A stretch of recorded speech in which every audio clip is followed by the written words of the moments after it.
Bueno, tenemos hoy a lo largo del día, vamos a ver 3 casos, Santiago de Compostela, Madrid y Barcelona, que son 3 espacios, cada uno con su dimensión, lo suficientemente complejos como para que la intervención de aquellos que luchan cuerpo a cuerpo en ese campo con la rehabilitación, en ese contexto de complejidad que hemos estado viendo, pues sea suficientemente interesante. No sé qué pasa, que las ponencias una vez cargadas en el ordenador sufren una destrucción que implica que siempre hay que cargarla de nuevo.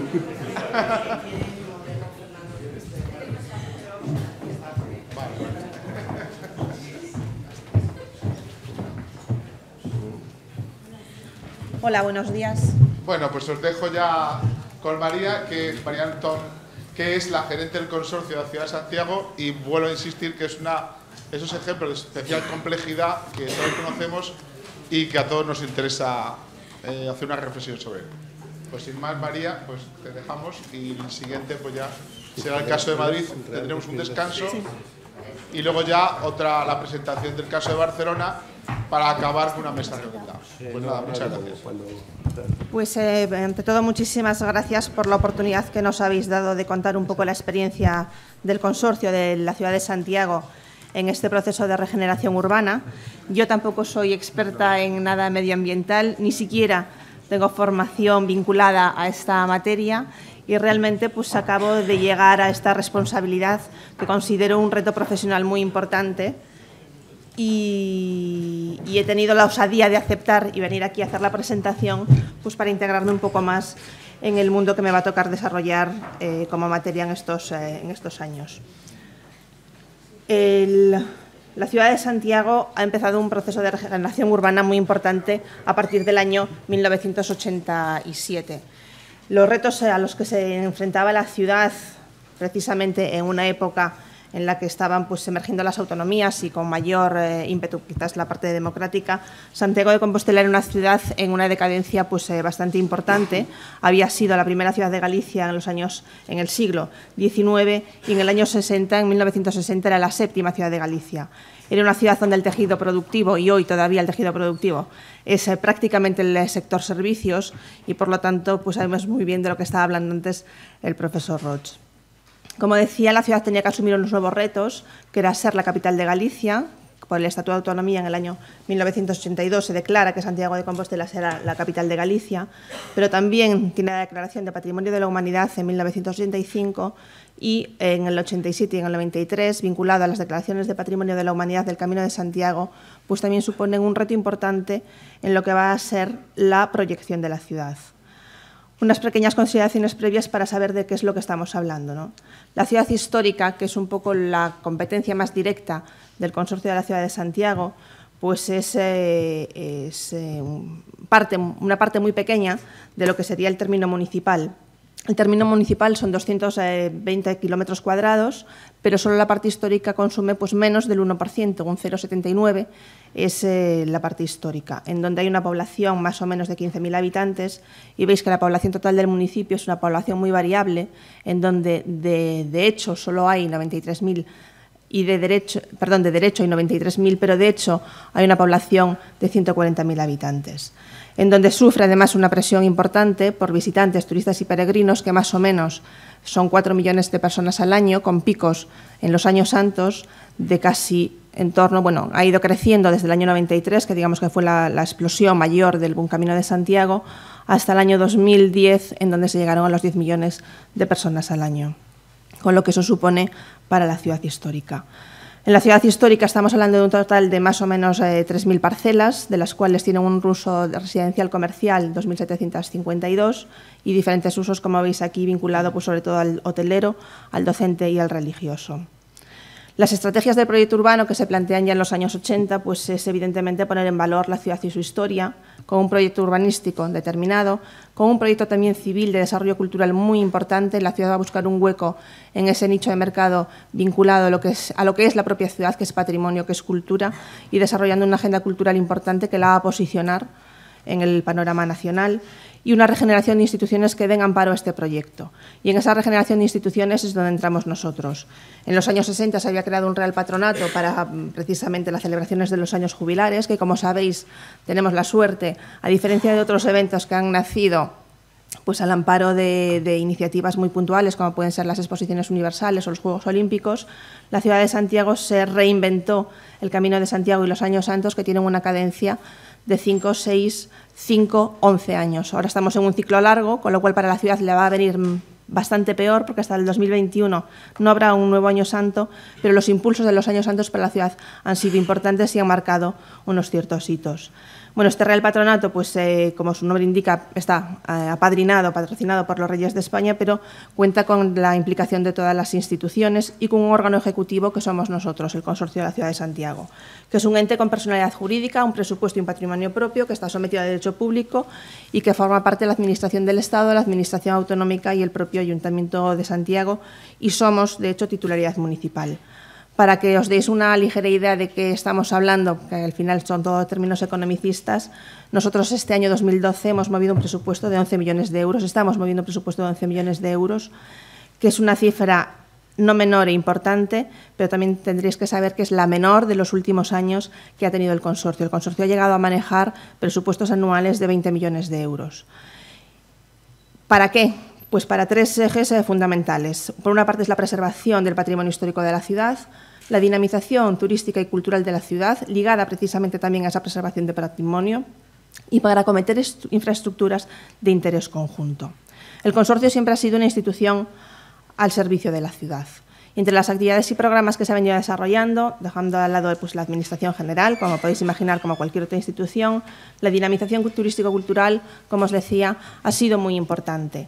La gestión de eventos culturales en los 20 años de existencia del consorcio, es decir, que, bueno, que se creó en el año 91, pues ha posicionado, como os comentaba al principio, a la ciudad en un ítem cultural a nivel nacional, incluso de referente internacional.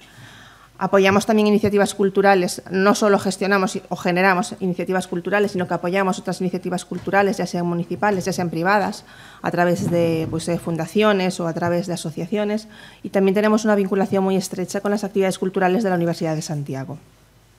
Tenemos una orquesta, con lo bueno y lo malo que eso significa. La Real Filarmonía de Galicia es una de las orquestas más eficientes ahora mismo de España, y también bueno, pues ha tenido una trayectoria bastante importante desde su creación en el año 96 al amparo de la comunidad autónoma, y yo creo que también es uno de los emblemas culturales de la ciudad, junto con la Escuela de Altos Estudios Musicales, en donde hay una formación para toda la gente que quiera desarrollarse profesionalmente en el ámbito musical. Y luego está la parte de equipamientos culturales que hemos recuperado para la ciudad y que en este momento también estamos gestionando, que veremos luego alguna imagen del Museo de las Peregrinaciones y de Santiago y de la Casa del Cabildo. La Real Filarmonía y la escuela que os comentaba hace un momento. Otro de los ejes de trabajo del consorcio es la información, el estudio y la interpretación de la ciudad histórica, en varias vertientes. Por un lado, en publicaciones de carácter científico y divulgativo sobre aspectos variados de la ciudad.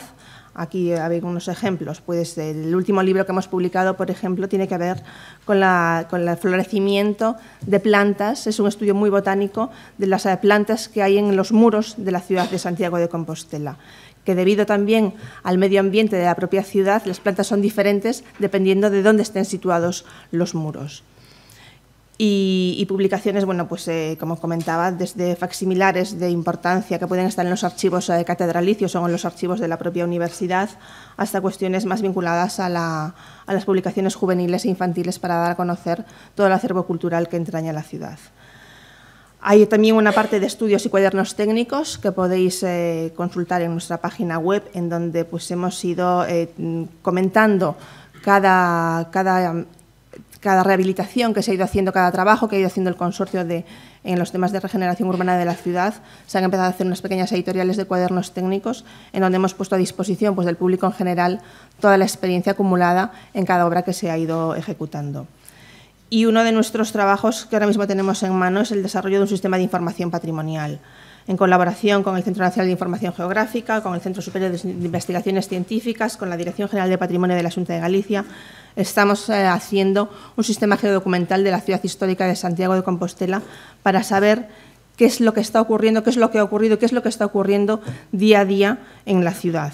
En la más amplia concepto de la palabra, ¿no? Cualquier ejecución, cualquier acción que se lleve a cabo por cualquiera de las instituciones, nosotras o el Ayuntamiento, dentro de la ciudad de Santiago, va a quedar reflejado en esta herramienta informática que lo que pretende tener es a día real una información de todo lo que ha ocurrido en la ciudad. Y no solo para nosotros internamente, sino también para ponerlo a disposición también del público. Es decir, que cada proyecto nuevo que se pueda querer acometer por parte de una iniciativa privada, que sea capaz de ir que pueda entrar en el SIP, en el Sistema de Información Patrimonial, y conocer pues todo lo que ha ocurrido en ese edificio, todo lo que ha ocurrido en esa plaza, si es necesario o no un estudio arqueológico o una nueva intervención, saber pues minuto a minuto lo que ha estado ocurriendo en la ciudad de Santiago. Esto, por ejemplo, es un mapa de una plaza donde se ven los enlosados. Cada actuación tendrá un código de color en lo que se irá significando pues, qué es lo que ha ocurrido con una piedra determinada, qué es lo que hay debajo de esa piedra, con la idea de poder ser mucho más ágiles y más rápidos en la ejecución de trabajos y, sobre todo, más eficientes y menos costosos a la hora de plantear nuevas intervenciones. La recuperación urbana pues, ha sido, sin duda, el eje principal de actividad del Consorcio de Santiago. Hay una identificación muy clara de que todo lo que se ha movido en la ciudad en los últimos tiempos se ha movido por parte del Consorcio. Y eso es real, es realista y a veces también un poco irreal, porque no todo ha venido por parte del Consorcio, pero sí ha tenido una gran implicación, sobre todo en lo que ha sido en las relaciones con la población. Y eso ha sido muy importante porque consideramos que es fundamental la implicación de la población en todo lo que sean las actividades de recuperación urbana, como comentaremos un poco más adelante. Aquí se han hecho actividades muy diferentes, desde los grandes equipamientos a principios de los años 80, como puede ser el Palacio de Congresos, el Auditorio de Galicia o el Multiusos del SAR, que es pues un centro multiusos, como su propio nombre indica, vinculado sobre todo a temas deportivos y culturales, de los cuales la ciudad carecía y que le da posibilidad también posicionarse en ese segmento que comentábamos antes, de una ciudad de servicios, pero servicios vinculados a lo que sería cultura-turismo. Estas son dos imágenes de la Escuela de Altos Estudios Musicales y del Centro de Estudios Avanzados vinculado a la universidad. La parcela que vemos ahora mismo en la fotografía de los dos edificios la ocupa el Museo de Historia Natural, que está a punto de inaugurarse, que es una construcción de Iago Seara que hemos financiado desde el consorcio y que va a gestionar la Universidad de Santiago. Ahora mismo están haciendo todo el planteamiento museográfico. La Casa del Cabildo, los que conocéis Santiago sabréis que esto es una casa fachada, solo tiene 3 metros de profundidad, que hemos también recuperado desde el consorcio como un centro de exposiciones de la propia ciudad, de exposiciones muy vinculadas a la ciudad para dar a conocer pues, todo lo que ha sido su historia y su patrimonio, y que ahora mismo está también pues, gestionada por el consorcio. Y el último equipamiento que hemos recuperado es el antiguo Banco de España, que será la futura sede del Museo de Peregrinaciones y de Santiago, de titularidad estatal y de gestión autonómica. Ahora mismo el edificio es propiedad también del consorcio. Esta obra es de Manuel Gallego Jorreto y justo pues acaba de inaugurar en el mes de julio. Estamos haciendo actividades dentro para dar a conocer y divulgar este nuevo equipamiento, y en la parte que veis de cristalera con lucernario habrá una futura cafetería que estamos ahora también en fase de equipamiento. Está situada en la propia plaza de Platerías y las vistas que se van a tener, que se tienen desde ese lucernario, son las cubiertas de la catedral y la torre del reloj. Hemos hecho y trabajamos también no solo en la recuperación de patrimonio inmueble, sino también en la recuperación de patrimonio inmueble, vinculado pues, fundamentalmente a todos los recursos histórico-patrimoniales que tiene la ciudad, especialmente de carácter religioso, pero lo que más nos gusta, lo que más nos apetece trabajar es que hablamos con los ciudadanos y hablamos de los ciudadanos y de la arquitectura para regenerar la ciudad. ¿Qué ocurre cuando desde la Administración, nosotros nos consideramos parte de la Administración, hablamos con un ciudadano y le empezamos a hablar de conservación de patrimonio, de elementos con valor patrimonial, de plan especial, de inventario, de normas de rehabilitación, de niveles de catalogación? Pues lo que le pasa a este señor de la fotografía, que mete las manos en el bolsillo y mira para abajo. Dice, si todo eso lo voy a tener que vivir en mi propiedad, en un casco histórico, pues casi que me quedo como estoy. Desde los primeros proyectos de 1994, lo que ha intentado precisamente el consorcio es impulsar a no quedarse como está, sino a participar en programas de intervención en el parque construido. Hasta hoy hemos hecho unas 1.500 intervenciones tuteladas, demostrando que la rehabilitación es posible, rentable, eficiente y además necesaria. Y no hemos hablado, o que sí, hemos hablado al principio de rehabilitación y hemos pasado a hablar también de habitabilidad. El objetivo desde el principio ha sido fijar y recuperar población en el casco histórico. Consideramos que es fundamental que el casco histórico sea un casco histórico vivo. Las piedras no pueden quedar conservadas, sino que tienen que ser vividas. Y en ese trabajo pues, hemos hecho diferentes programas para el parque construido y para su recuperación, en lo que llamamos la cooperación público-privada. Evidentemente ha venido siempre de la mano de ayudas. Al particular le cuesta mucho, a la administración también le cuesta mucho ser realmente coercitiva con todas las medidas que tiene en su mano, porque realmente muchas de las cosas que se han ido haciendo se podían haber antes si la administración pues, fuese todo lo valiente que puede ser y que la norma le habilita para hacerlo. Pero realmente consideramos que esa complicidad que se tiene que dar entre lo público y lo privado es mucho más fácil para poder llegar al objetivo final, que era tener una ciudad pues, muchísimo mejor de la que estaba evidentemente en los años 80 y en la que seguimos trabajando. Los primeros programas eran programas vinculados, como decía, a la recuperación del patrimonio construido, en diferentes aspectos, en los locales comerciales, en los elementos singulares, recuperando los elementos constructivos tradicionales, carpinterías, galerías, herrajes. Se dio también un cambio en la propia actuación a través del programa Tener y Mantener, en donde al principio, como decía, se hablaba más de rehabilitación que de mantenimiento, pero está claro que el mantenimiento es muchísimo más eficiente que la rehabilitación. Y ahí hemos trabajado y estamos trabajando con los ciudadanos para intentar llevar la cultura del mantenimiento a la parte privada, porque si no es insostenible por parte de la Administración. No se puede estar todo el día inyectando dinero a las partes privadas, a la sociedad, para poder tener un patrimonio pues, en unas condiciones de eficiencia. Y ahí, sin duda, nos van a venir muy bien los planes de mantenimiento, las CITES, que Santiago de Compostela todavía no ha iniciado a día de hoy a realizarlas en los edificios. Y es algo pues, que ahora mismo el Gobierno municipal está llevando a cabo. Ha aprobado una primera ordenanza y queda pendiente la ordenanza fiscal, que nosotros esperamos que el año que viene entren en funcionamiento. Otros programas que hemos también llevado a cabo es el programa de tutelados, con la rehabilitación integral de inmuebles que se hacía en cesión a la Administración con un usufructo de 25 años, a la que se le devolvía después al dueño en perfecto estado de conservación.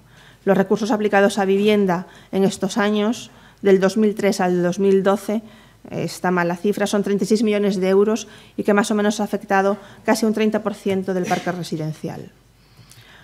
La rehabilitación del casco histórico de Santiago, bueno, pues aquí son algunos de los ejemplos para que veáis en lo que se ha estado trabajando.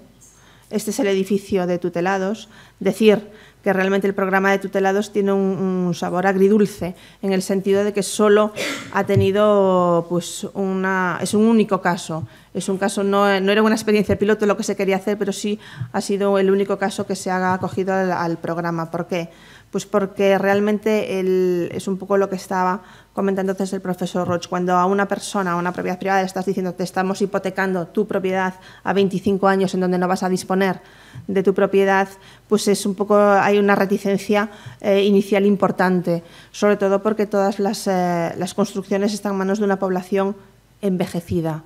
Entonces, claro, hacer unos planteamientos a largo plazo a una población envejecida, aunque le recuperes el inmueble, era un poco difícil. La ciudad de Santiago, la ciudad histórica, pues tiene un dato, 1.772 edificios catalogados y 868 edificios no catalogados en los que estamos trabajando.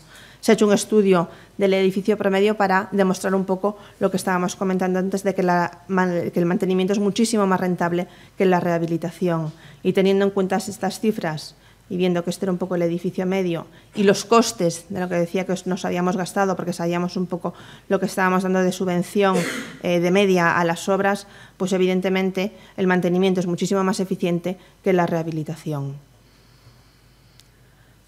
La intervención en espacio público, la reurbanización, la conservación, es otro de los ejes donde nosotros hemos estado trabajando.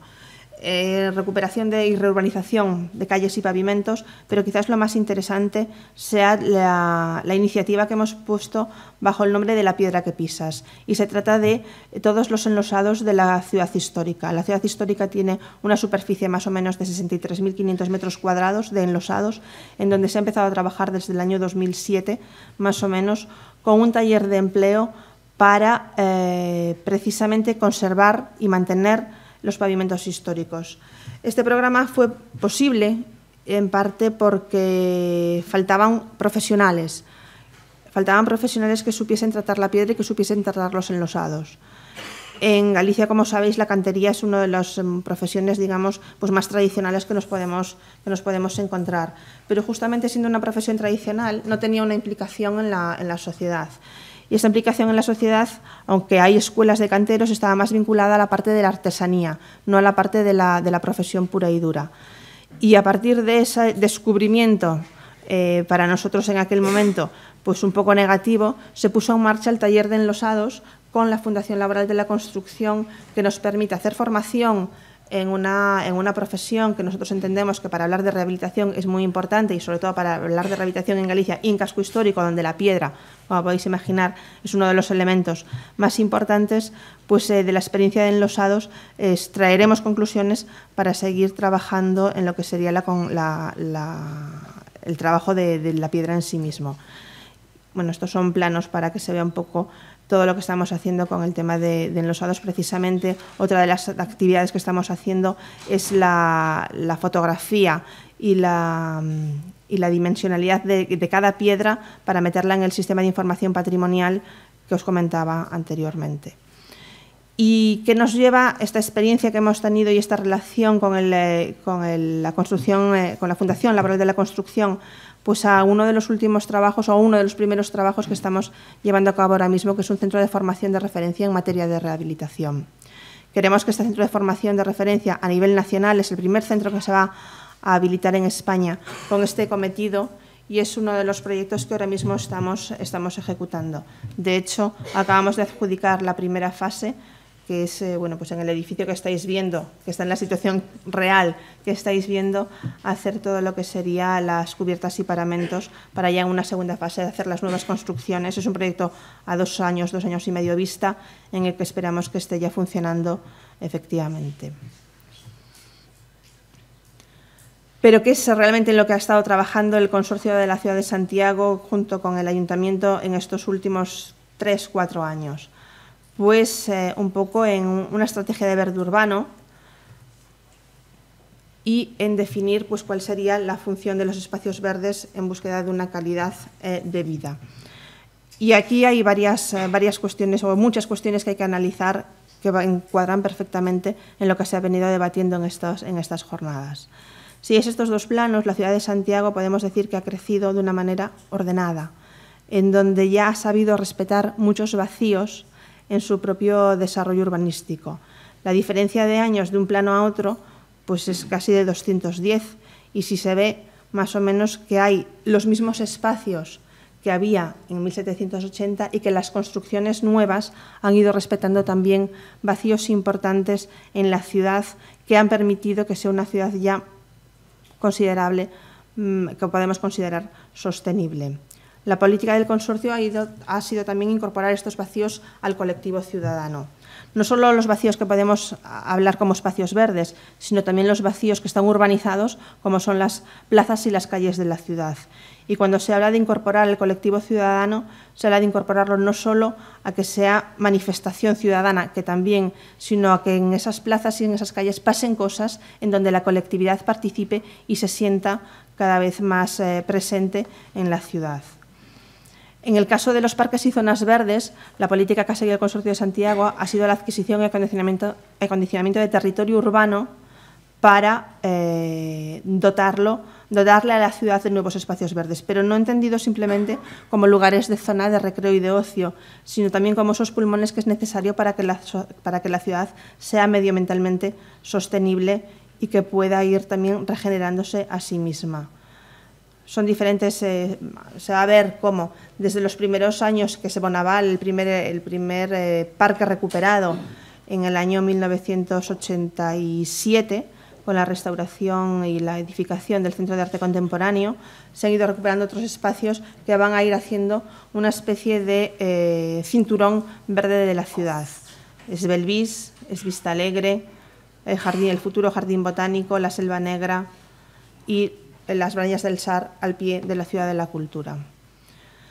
La construcción de una estrategia de verde urbano en el trabajo diario del consorcio está presente, y dentro de esa estrategia de verde urbano también hay un discurso del agua para Compostela.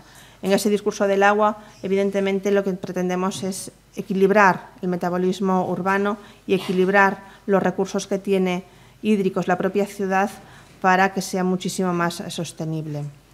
Cuando ayer tarde, sin duda, hablabais de los huertos urbanos, decir que la verdad que Compostela ahora mismo y de siempre ha tenido en sus entrañas huertas. La propia tipología constructiva de la ciudad, entre las rúas, que son las arterias principales de la ciudad histórica, tienen patios interiores sin huertas, que muchas veces han sido sustituidos porque los locales comerciales se han echado hacia atrás y las han eliminado, pero sí que esos pulmones verdes existían en la ciudad, y quizás sea uno de los trabajos de recuperación de los que tengamos que hablar en el futuro inmediato. Y cuando hablo del futuro inmediato, hablo del plan de infraestructuras en el que también estamos trabajando desde hace unos años. La renovación de las infraestructuras de la ciudad histórica es necesario, es imperioso.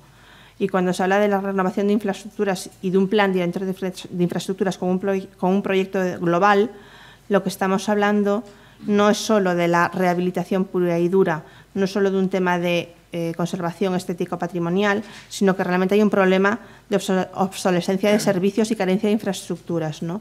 Que, unido a la liberalización del mercado y a los nuevos servicios y los nuevos proveedores y las nuevas demandas de la propia población, nos han obligado, evidentemente, a abordar. Hablamos de saneamiento y aguas, de suministros eléctricos, de energéticos, de redes de comunicación, etcétera. Pues una de las cosas que preocupan por estética, por ejemplo, es el tema de los cableados o la superposición de diversos registros de arquetas, que había cosas que ya estaban inventadas, que son los elementos singulares, que quizás también tendremos que ver cómo se puede recuperar, y sobre todo hablamos, lo que decíamos antes, de habitabilidad, en el amplio sentido de la palabra, no solo del mero alojamiento confortable para el ciudadano. Y en esta estrategia estamos empezando a diseñar lo que sería un laboratorio urbano de la energía, para una reformulación de qué es lo que está pasando en la ciudad histórica, para saber realmente qué consumos de energía tiene la ciudad histórica, para ver una valoración de la demanda, para ver cómo habrá una generación de energía en la ciudad histórica, cuál es su implicación con el medio ambiente y el territorio, dónde tendrán que ir distribuidos los distintos focos de energía que necesita la ciudad histórica, y eso cómo se va a vincular con la cultura y el patrimonio, que va a ser muy importante para la economía y el empleo y la formación de la propia ciudad, pero sobre todo que a las administraciones, y aquí nos incluimos, pues nos va a obligar a ser muchísimo más diligentes. Y lo que pretendemos demostrar que el patrimonio y la conservación del patrimonio es compatible con la mejora de la habitabilidad. Que la energía no solo precisa para garantizar la habitabilidad, sino que también es precisa para construir. Los modelos de construcción tradicionales de las ciudades patrimoniales, como es el caso de Santiago, pues hemos visto que son más eficientes que los modelos modernos de construcción, que utilizaban materiales que ya por sí mismos eran más sostenibles, como pueden ser la piedra o como puede ser la madera. Y en ese sentido es en donde nosotros también estamos trabajando. Y estamos, como no, en la época de la reflexión, de qué es lo que queremos para las ciudades históricas. Pues evidentemente no queremos que sean ruinas o monumentos, sino que son realidades vivas, y lo hemos visto, que no podemos estar repitiendo modelos del pasado, que hay un discurso que no es exclusivamente físico, sino moral, cultural o vital, y en este momento de la reflexión, pues evidentemente estamos ante un cambio de ciclo. Y como decía antes el profesor Roig, nos tendremos que reinventar el estado del bienestar, que nunca será como fue. Lo que hemos conocido en los momentos que pensábamos que estábamos en la Champions League, pues no se volverán a repetir. De eso estamos absolutamente todos seguros. Y en ese sentido, pues tanto las administraciones como los ciudadanos tendremos que repensar las actuaciones, la eficiencia y la eficacia. Cuando yo comentaba esto con un compañero de trabajo el otro día me decía, ¿qué quieres decir con repensar actuaciones desde la eficiencia y la eficacia? Digo, bueno, pues seguramente en todo lo que se ha hecho durante estos 20 años habrá muchas cosas que eran muy buenas ideas que no se han podido llevar a cabo por diferentes razones de oportunidad política, de costes económicos, etcétera, y que siendo buenas actuaciones tendremos que repensar desde una eficiencia y una eficacia cómo las podemos llevar a cabo. Si realmente el programa de tutelados que os comentaba antes era una buena idea porque ponía en el mercado una vivienda que estaba pues, en una ruina lo más absoluta, pero con los condicionantes que en ese momento se determinaron para poder llevar a cabo esa recuperación con dinero público, que al fin y al cabo es dinero de todos, pues tendremos que ver desde una eficiencia y una eficacia cómo podemos llevar a cabo un programa, si no el mismo, sí similar o parecido. Para ello, evidentemente, necesitamos un consenso político y ciudadano, necesitamos un consenso político y una dirección política realmente implicada en poder llevar a cabo muchas de las actuaciones que hemos comentado, porque sí que tienen un peso y un condicionante ciudadano. Evidentemente, todos somos conscientes de que hay un rechazo al cambio, y el rechazo al cambio por parte del ciudadano viene cuando se le cambia el modelo, y en este caso el modelo que ha tenido siempre es el del papá-Estado, el tutelado y la política de la subvención, en donde eso ahora pues, es absolutamente inviable. Entonces tenemos que tener con el ciudadano una comunicación muchísimo más fluida, pero muchísimo también más real, y utilizando las armas coercitivas que comentaba al principio, que nos posibilitan pues, realmente llevar hacia donde nosotros creemos que tiene que evolucionar la ciudad, pues las políticas urbanas. Eso solo se consigue también desde una cooperación interadministrativa, en donde los diferentes pues, niveles políticos de actuación tienen que tener un amplio consenso de cuáles son las cosas que realmente merecen la pena y en las que va a haber que trabajar. Y esto de la de cooperación interadministrativa no se refiere solo también a los diferentes niveles, sino a la cooperación interadministrativa entre los propios organismos, en este caso municipales.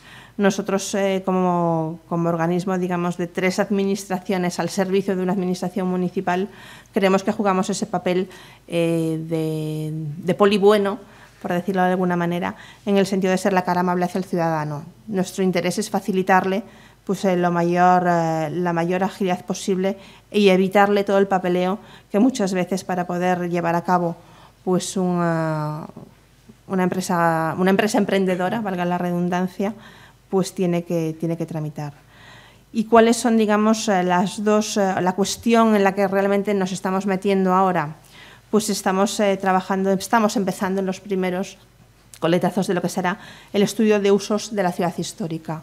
Si conocéis un poco la historia de Santiago, sabéis que Santiago aprueba un plan especial en 1997 y desde entonces pues, ha vivido de ese plan especial en donde se determinaban pues, muchísimas cosas, entre otras los usos de la ciudad histórica.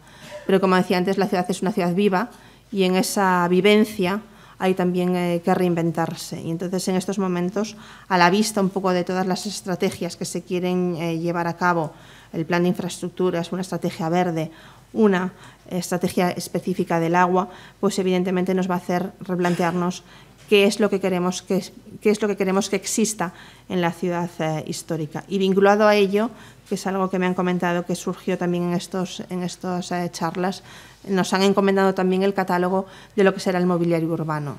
Y hemos hecho ahí un árbol de cuestiones que no sé si están todas las que son ni son todas las que están, pero sí que nos vamos a dedicar a intentar pues, dar una uniformidad a todo el mobiliario urbano que se va a desarrollar en la parte de la ciudad histórica.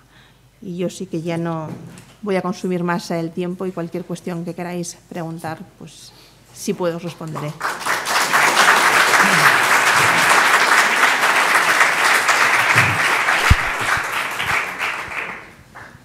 Bueno, ¿alguna pregunta? A ver, Margarita, por ahí, y luego Ramón. A mí me gustaría saber...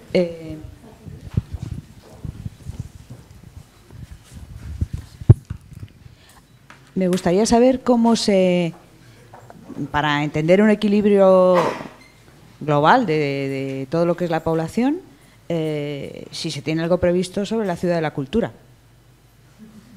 Sobre la ciudad de la cultura, ¿en qué sentido? ¿En el sentido del uso de la ciudad de la cultura?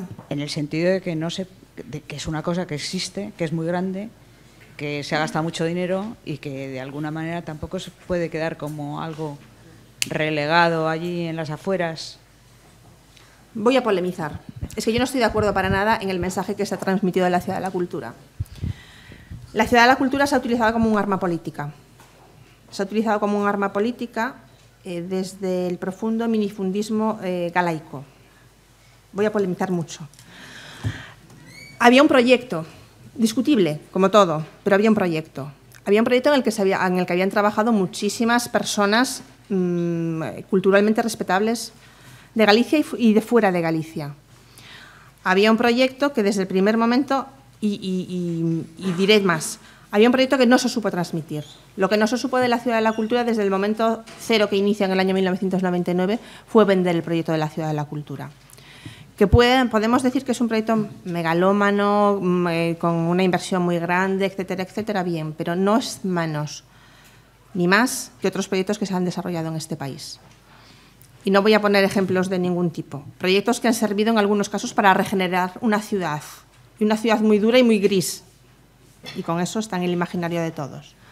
Entonces, cuando se plantea el proyecto de la Ciudad de la Cultura en la Xunta de Galicia, se proyecta como el nuevo impulso de la ciudad de Santiago, de Galicia, de cara al exterior, para poder seguir estando de alguna manera pues en la modernidad, entre comillas, ¿vale?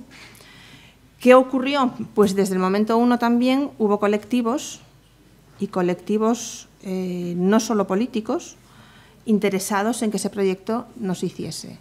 Si en Galicia tuviésemos 7 ciudades de la cultura, no habría polémica. Pero como solo hay una ciudad de la cultura y está en Santiago de Compostela, hay polémica. La polémica se acrecenta cuando hay un cambio de gobierno en el año 2005. En ese cambio de gobierno se dice, este mausoleo vamos a cambiarlo, vamos a darle un contenido, vamos a hacer un gran show mediático en donde vamos a decir que sea la población y que sean los grandes abajo firmantes quienes digan qué va a ser de la Ciudad de la Cultura, y eso se ha traducido en que solo se le cambió el nombre y siguió sin haber proyecto y no se tomaron decisiones. Vuelve a haber un cambio de gobierno y, claro, el escenario económico no tiene nada que ver. Y yo lo comentaba ayer, para mí el error de la Ciudad de la Cultura es que está inacabada. Porque lo único que realmente servía de la Ciudad de la Cultura es un proyecto que no se va a construir, que es el Teatro de la Ópera. Entonces, partiendo de esa realidad, pues evidentemente ahora vamos a jugar con los mimbres que tenemos. Antes decía el profesor Roig, vamos a inventarnos el estado del bienestar con los mimbres que tenemos, que son menos, vamos a acabar de la Ciudad de la Cultura con los mimbres que tenemos. Y los mimbres que tenemos ahora mismo es con un presupuesto muchísimo menor, 2 edificios que no se van a poder realizar en estos momentos, porque el escenario es el que es, y lo que se está haciendo ahora mismo, bueno, pues es un contenedor cultural que está funcionando y que se le dará pues más protagonismo. ¿Qué relación tiene eso con la ciudad? Eso es lo que está por definir, claro. Lo que no podemos es, tenemos, digamos, 2 ciudades, y de hecho el proyecto de Eastman va en ese sentido. Él reproduce la Ciudad de la Cultura, lo que es el casco histórico, no en dimensión, evidentemente, pero sí lo reproduce en las 5 arterias, que son las 5 arterias principales de la ciudad histórica, en lo que sería, bueno, pues la mano, si lo veis, es la concha, es todas las simbologías que queráis vinculadas al Camino de Santiago. Entonces, lo que queda por definir es la integración de la Ciudad de la Cultura con la ciudad, más allá de los viales, ¿no? Que evidentemente también es una parte importante. Sabéis que hubo un momento determinado pues, un proyecto de teleférico para conexión de la Ciudad de la Cultura con la ciudad histórica, que está aparcado porque, bueno, pues, desde la UNESCO y con ICOMOS por delante se ha decidido que ese proyecto no era viable para una ciudad patrimonio de la humanidad, pero sí es algo en lo que evidentemente se está trabajando. ¿En qué también estamos trabajando ahí nosotros como consorcio? En la parte que estábamos comentando al principio de actividad cultural, queremos jugar un papel, pues queremos jugar el papel de aunadores de programadores culturales, porque aquí programa la Ciudad de la Cultura, programa la Xunta de Galicia, programa la Universidad, programan las asociaciones de vecinos, programa el consorcio, programa el ayuntamiento, programan las fundaciones, pero no hay un foro en donde haya un consenso de programación de ciudad. Curiosamente, en esta semana que hay un festival de música contemporánea. Es el primer caso en donde estamos todos juntos. Está la orquesta, nosotros como gestores de la orquesta, la Ciudad de la Cultura, está el Conservatorio Profesional de la Ciudad de Santiago, pero es un modelo que evidentemente tenemos que seguir trabajando en él, porque la ciudad da lo que da de sí. No sé si me he extendido mucho en la respuesta. Bueno, le paso la palabra a Pedro Marín y luego... ¿Podéis, a lo mejor digo, para no saltar mucho, vamos a hacer las dos palabras juntas? Vale, si queréis hacer la pregunta juntos y ya. La sesión. Las tres, porque Ramón también ha pedido. Si sois breves, lo digo porque sí. Podéis hablar con ella luego si queréis. No, solo dos pequeñas puntualizaciones. Cuando has comentado la extensión de el centro histórico o la ciudad antigua de Santiago, has hablado de 0,7% por respecto a la superficie total del municipio. Yo creo que es más correcto hablar de porcentajes sobre el suelo consolidado o el suelo urbanizado, que debe ser del entorno del 10-15%. Pues si no da una imagen, es una cosa minúscula, ¿no? Entonces, allá que estamos aquí en una tribuna universitaria, debemos utilizar conceptos, ¿no?, que sean comunes, ¿no? Otra cuestión es el sustantivo o adjetivo de ciudad histórica, ¿no? Los italianos, que empezaron hace ya muchos años con la recuperación de Bolonia, prefieren hablar de ciudad antigua. Yo creo que es un término más adecuado, porque la ciudad antigua rememora la ciudad medieval y las anteriores, ¿no?, las que estaban dentro de un perímetro amurallado, ¿no? Posteriormente las murallas caen, estamos en otros periodos, sí son ciudades históricas, pero no son ciudades antiguas, ¿no? Y lo que no me ha quedado muy claro finalmente de toda la historia desde los años 90 de Santiago, que es una ciudad que conozco bien, es si ha habido una metodología de trabajo continua, una estrategia desde hace años pues basándose en la estructura del espacio público, de espacios verdes, de temas de movilidad, accesibilidad a la ciudad antigua, o se ha actuado a impulsos en función de cada año, de cada proyecto o de cada dinero que llega para financiar cuestiones. Si ha sido una metodología que viene en el tiempo como un hilo conductor o ha sido una cosa, digamos, que se improvisa cada cierto tiempo, ¿no? Y finalmente no he visto cuestiones que tengan que ver con la cohesión social o la participación ciudadana en estas cuestiones. ¿Y quién financia el consorcio? 3 administraciones. Bueno. Por favor, yo digo, si podéis hacer las tres, es que si no, ya tenéis corta hablante para hacer preguntas. Ya estamos fuera de tiempo, o sea que si podéis ser breves.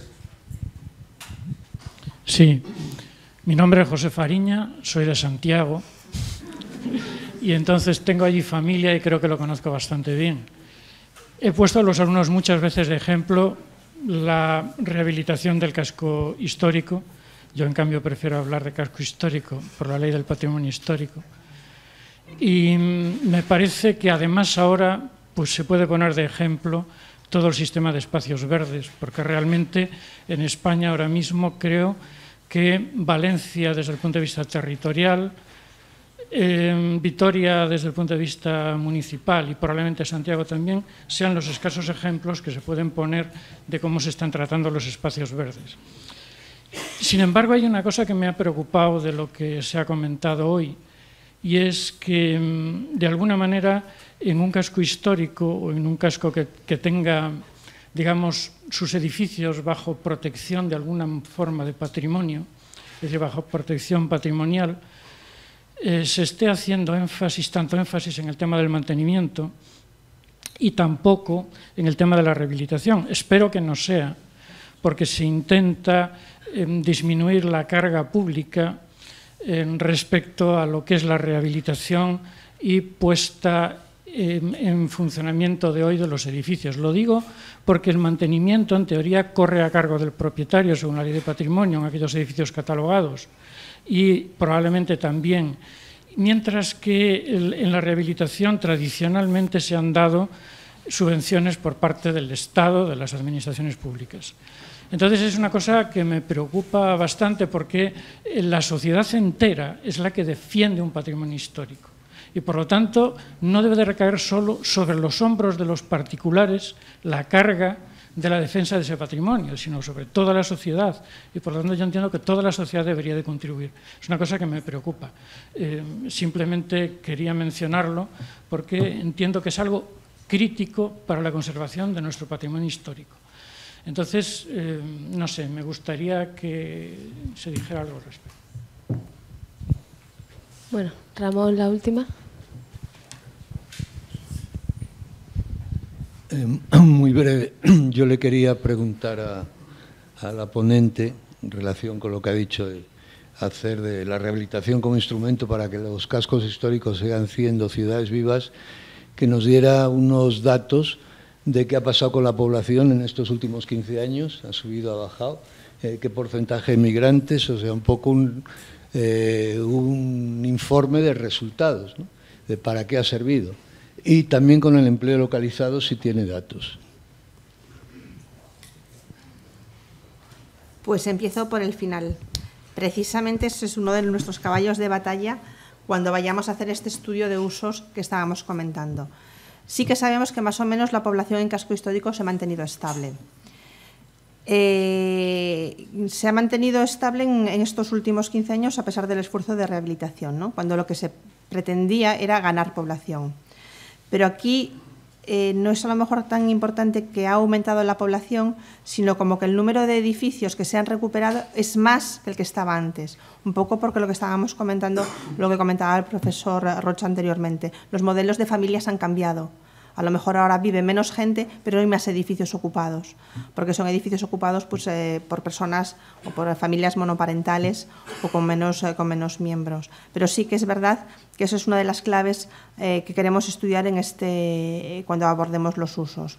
Porque también muchas veces la imagen que se tiene de las ciudades históricas antiguas, yo no voy a entrar en esa discusión terminológica, es que siempre se acusa, no hay servicios, la población se queja de que no tiene acceso a los mismos servicios que una ciudad, digamos, moderna, etcétera.